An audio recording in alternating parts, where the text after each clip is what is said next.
मनवा के बतिया बताई कैसे हो। मनवा के बतिया बताई कैसे पियवा रूसल बड़े नाना दो मनाई कैसे पियवा रूसल बड़े नाना दो मनाई कैसे। दुई दिन के रूसल पियवा जेवानो ना जेवे दुई दिन के रूसल पियवा जेवानो ना जेवे। हमारा के देखे ले तो मुँह फेर ले हमारा के देखे ले तो मुँह फेर ले।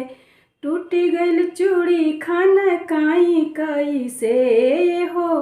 टूट गइल चूड़ी खाना काई कैसे पियवा रूसल बड़े नाना दो मनाई कैसे पियवा रूसल बड़े नाना दो मनाई कैसे।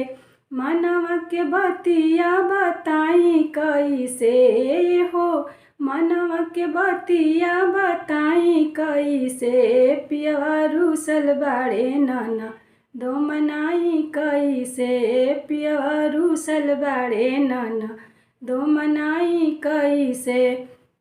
सब बोले बोली सखी मारेली तानावा सब बोले बोली सखी मारेली तानावा।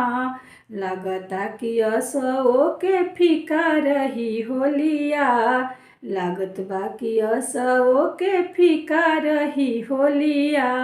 नाने बाऊ मिरिया समझाई कैसे नाने बाऊ मिरिया समझाई कैसे पियवा रूसल बड़े नाना दो मनाई कैसे पियवा रूसल बड़े नाना दो मनाई कैसे।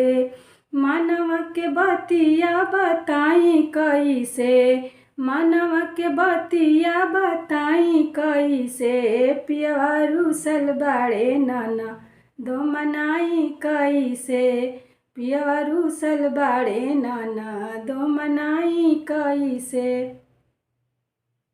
Thank you.